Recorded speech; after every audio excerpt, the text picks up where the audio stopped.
In Defenders, you talk about different views of the origins of the soul, and one of the views you say that I think you said you're Uh, open to it is emergentism by Bill uh-huh. Hasker.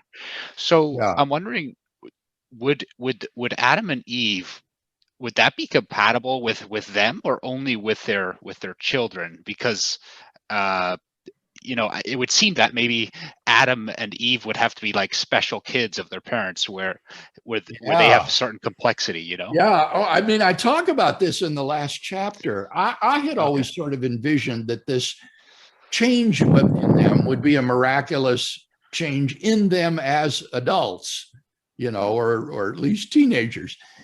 But it might be the case that this genetic mutation actually took place in embryo, in the womb.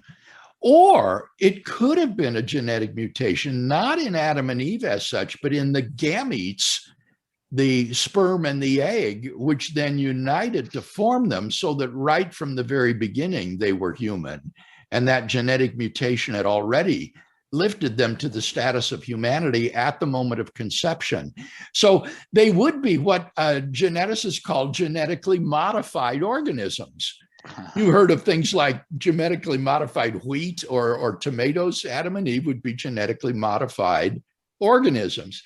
Um, so that's a possibility. These are all speculations, um, but that would work. And then I think as they grow up and they have this increased cognitive capacity, the question that Hasker's model poses is, maybe this genetic regulatory mutation in their brain and central nervous system is sufficient for the soul then to emerge. I mean, I'm not an expert on this area, but I could see where emergentism would fit really nice into such a scenario.